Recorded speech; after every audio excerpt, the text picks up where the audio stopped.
Welcome.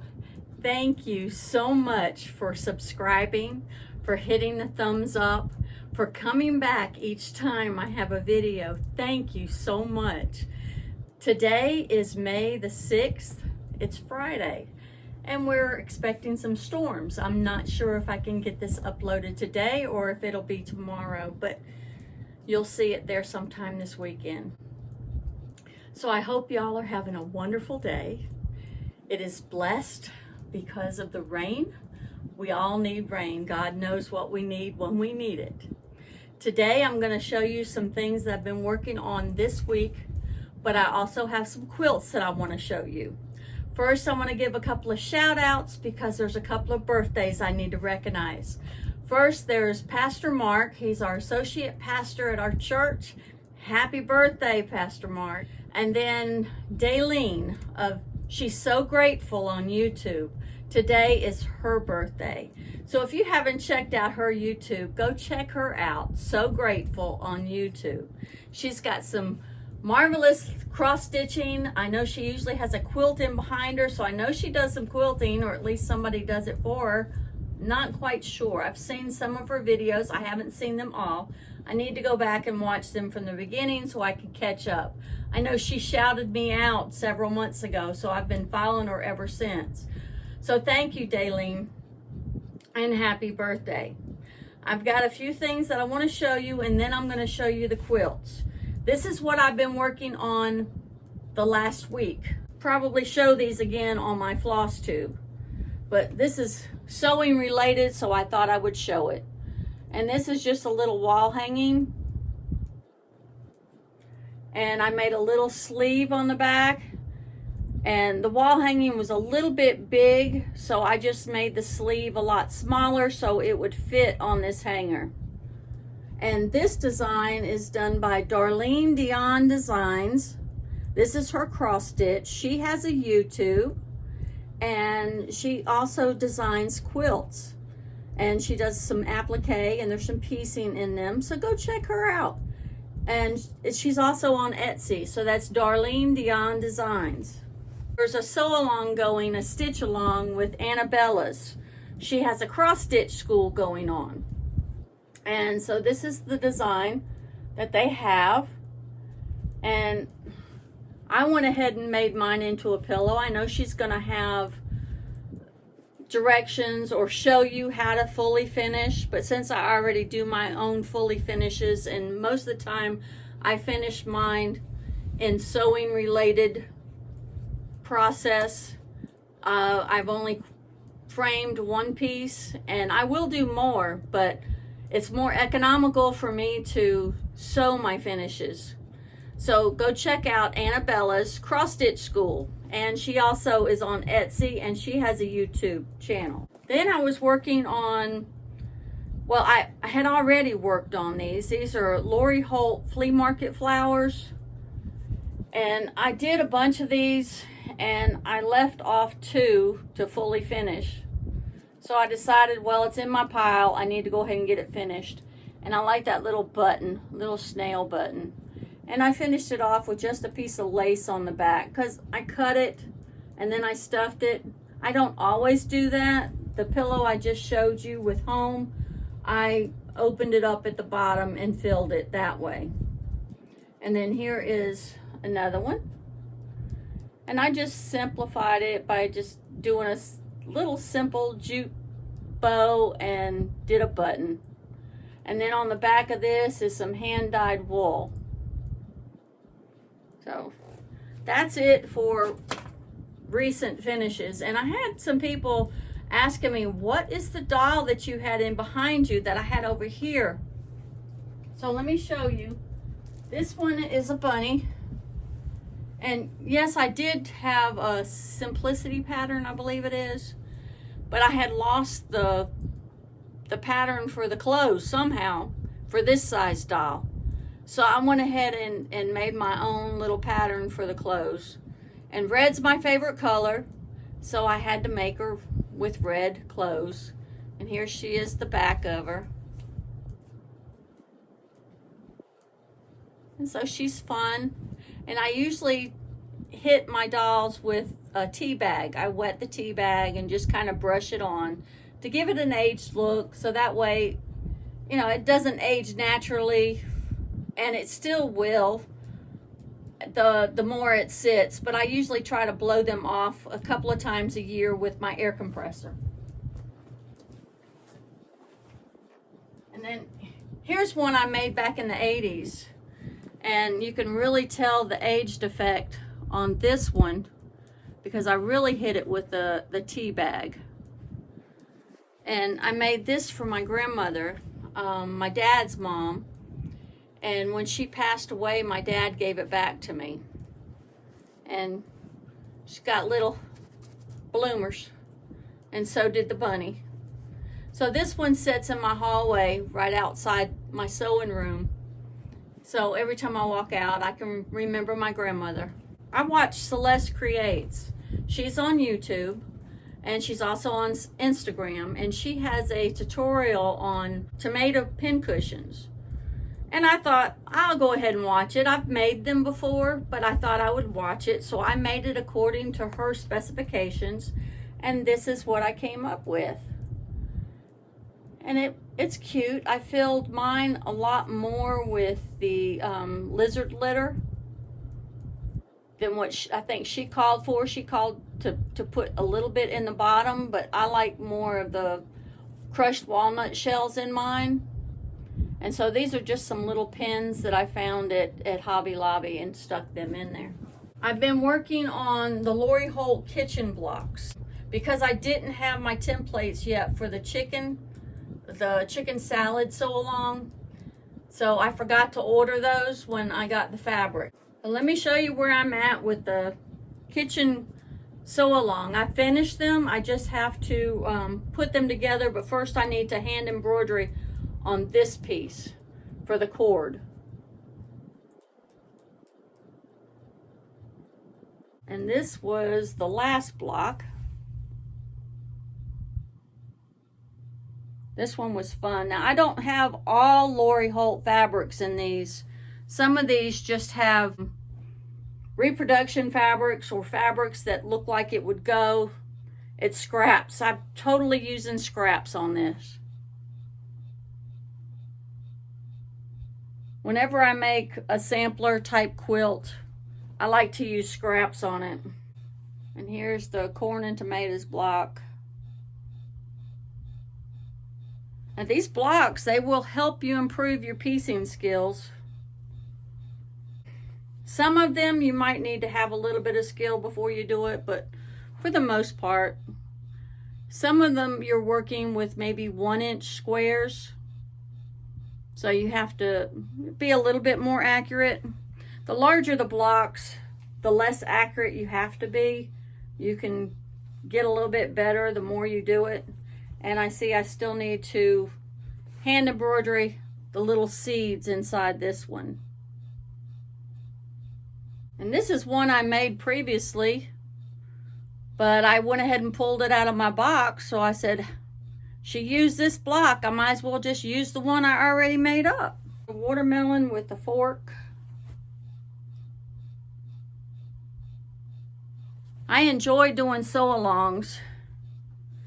I like to try to keep up. Some I can keep up, some I can't. When you get sick, sometimes it's hard to stay caught up, but I'm catching up. I'm hoping to be all caught up with everything in the next week or two. This week we're doing birthday celebration for me because my birthday's a week from Sunday. And we usually start a little early celebrating my birthday, so I don't know how much sewing I'll get, but the week after my birthday I'll get lots of sewing. Hubby's got to work that week. And here's the canning jars. Hubby only works part-time. He only works 1 or 2 days a week, but they're needing him to cover for someone on vacation. I think this is my favorite block out of the kitchen series. So that whole week I get to sew for my birthday. I'm doing the Lori Holt remix blocks. She's got 3 different weeks on her floss tube. That's 6 blocks. I'm behind 2 blocks. I'm hoping to get caught up this week. But here's one of them I did, and I'm just using leftover fabrics because this is a scrappy kind of a sew along. I'm using my scraps. And then here's another one. I enjoy applique, I really do, because it makes me feel like a kid. You know how coloring books are? They're big pictures. When I was a kid, I liked the big picture coloring books. I didn't like the ones that had little teeny pictures and you had to color little teeny small things. I wanted big, bold pictures. And then here's another one. And I made another block. Why I made the points green, I don't know. I don't know what I'm going to do with this block. I did use the Lori Holt bead backgrounds in the center. I may take that out and put something else in there. But having green leaves on flowers, it really doesn't go with these points because it's basically about the same color green, unless I make them darker. That I will decide on later. I'm also doing the Riley Blake challenge, the RBD block challenge, and I'm doing this just to improve piecing skills. And I'm using scraps, all scraps. Now the blue and white I'm going to use for a Quilt of Valor. I thought, what better way to use up my scraps, and I can also give it to someone that's been in the service. And I've got 9 blocks done, so I'm a little bit behind. There's only 3 weeks left, but hopefully before the 3 weeks is up, I'll be caught up. Since I'm doing it in 2 colorways, that's twice as many blocks. So technically I'm not behind because I'm doing it in 2 different colorways. I've got 18 blocks done, so really I'm ahead. Gotta look on the bright side of things. So these are fun, especially when you don't mind just to see what you got in you and try to make the points and everything come out just right. You don't need to be in a hurry when you're trying to improve your sewing skills. You want to take your time because you want your sewing skills to come naturally. So if you go slow and your accuracy is spot on, then slowly but surely you can go a little bit faster. I know I worked in a sewing plant 40 years ago, 35 years ago, and it's called Hammocks. So they hired me as setting sleeves, and I never worked in a plant before. And so they just had me, take my time and let it come natural, but they didn't know me. I had been sewing fast ever since before I was 10 years old. I started sewing, so I didn't know slow speed. I had already built up a fast speed, but I have slowed down just to improve my piecing skills. And I'm trying to take that same concept when I sit down and sew all the time, because we need to enjoy what we do. We don't need to just fly by and it be over. Now here's the other colorway that I'm doing. And this is all using scraps. Some of them kind of work, some of them don't. I wish I would have made the tulips on this one red, but I didn't. But it is what it is, and it's gonna stay. And it's hard unless you put your fabric in a program and then have the block in there to know if the colors are really going to work. So this also helps your skills in choosing colors for blocks.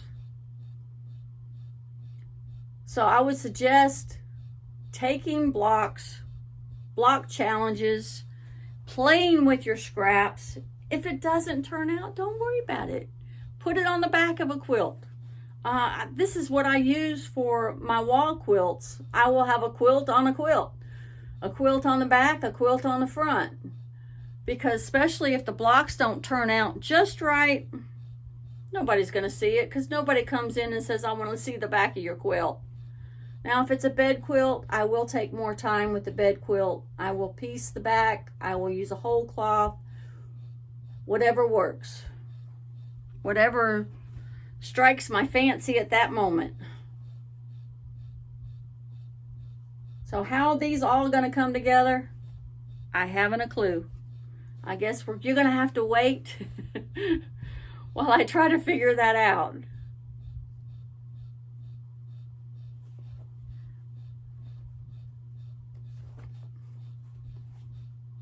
And this fabric here was given to me a long time ago. So I'm just trying to use every little bit. This is some newer fabric, but it's pieces. I have finished a top, and it's a Bonnet Sue. The first Bonnet Sue quilt I've ever seen was 49 years ago. I was 16 years old, and yes, I told on myself, but it's going to be my 65th birthday a week from Sunday, so that's okay. And I almost waited till next year to finish this, because it being my 50th anniversary of seeing my first quilt ever that happened to be a Bonnet Sue. But since I had already been commissioned to make a Bonnet Sue back in 2013, this technically isn't my first one.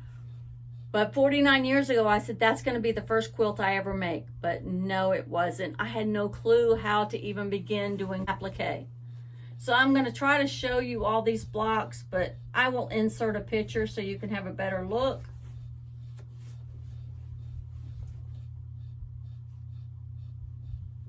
I'll probably have the picture at the beginning and at the end of the video. And this is a monthly sew along. So you have a month for each block, January through December. So I thought they were cute. I know the lady that did the sew along, she actually did a wedding quilt, but I think it was for June, and I changed mine to birdhouses. Because since I was doing mine on a white background, a wedding block really wouldn't show that well, especially if you did it in white.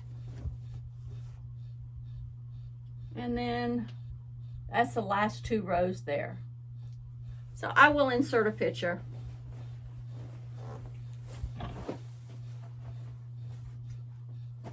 Next one that I fully finished, and I didn't quilt this one. This one was done by a long armor that quilts our Quilts of Valor. But I did piece it. I started off using Lori Holt's blocks. And this is the blocks that I started with. And my first initial thought was to make a whole quilt using those star blocks. But they were only 6 inches. That was going to take me a while. So I decided to use it as alternate blocks. So I alternated it with square blocks.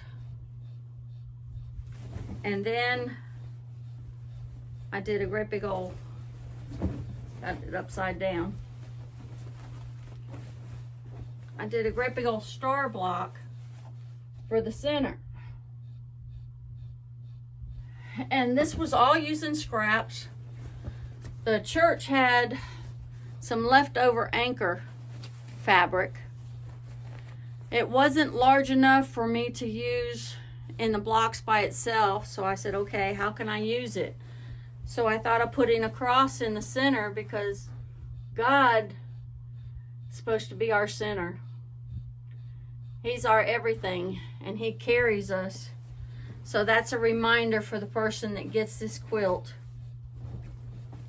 And it's going to be given out at the Church of God Senior Adult Retreat, because we do a thing for veterans, a special for veterans, so they give out quilts. And this one is by Jacqueline Steves, the Art of Home Club. I know she's getting ready to open up the Art of Home Club, so you can go pre-register, and then you will get an email letting you know that it's open, so you can go ahead and join. This is Cold Hands, Warm Heart. And I did quilt it. If you've seen a picture of it, or you've seen the top, but there's a thread. That's going to be confusing looking at my quilting. And I did free motion quilt this on my Juki 2010. I just did swirls. And here's the quilt.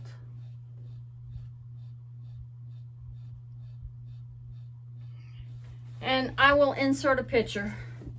And here's the backing. This was left over from doing my soon-to-be daughter-in-law. She will be my daughter-in-law by the end of this month. Yes, y'all, they're rushing it, but that's okay. I'm glad.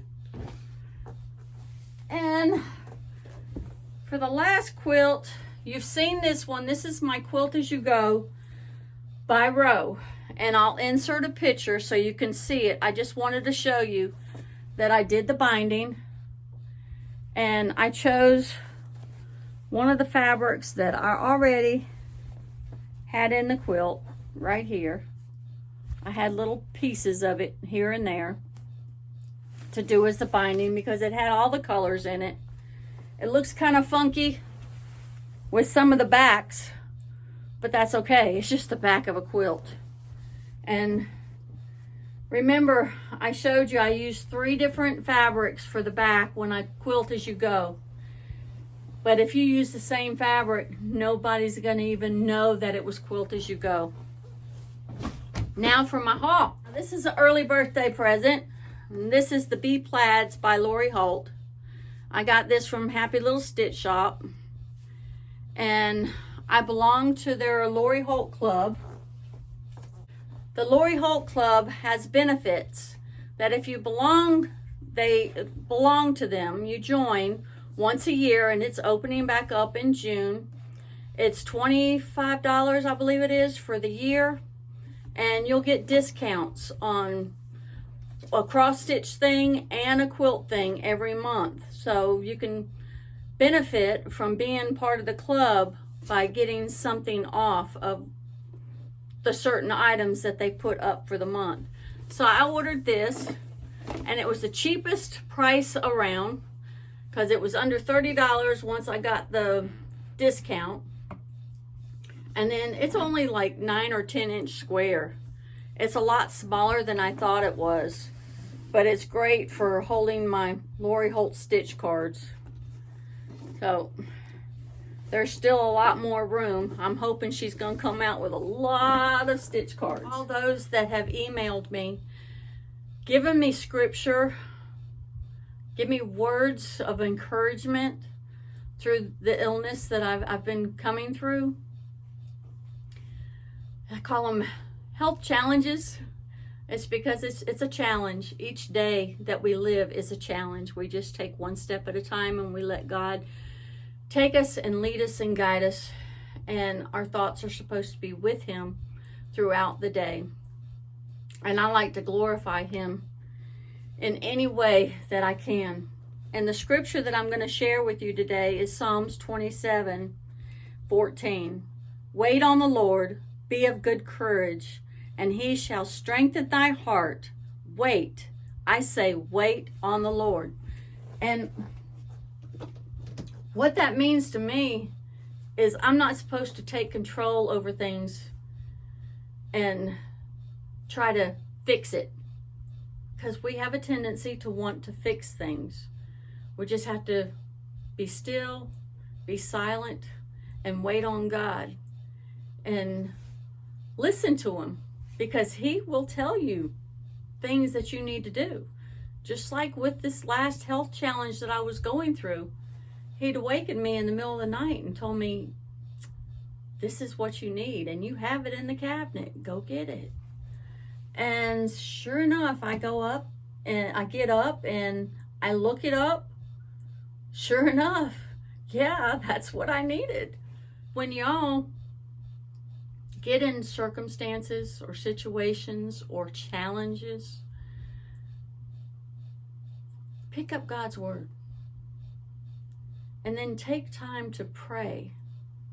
But most of all, take time to listen, because He's going to talk to you. He can talk to you any way He wants to. So be patient and wait on God. And find Him. Find Him in your life. Find Him in your heart.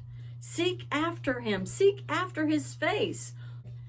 If I seek His face, if I long to seek His face, that means I'm getting so close to Him that it doesn't matter if I come out of it. I just want to be with Him. So He's going to carry us no matter what. No matter what you're going through, He can carry you. Listen to Him. Get in His Word. Pray. Seek His face. Thank y'all for watching today. Don't forget, you can find me on Instagram, Stitching Granny of 17. God bless y'all.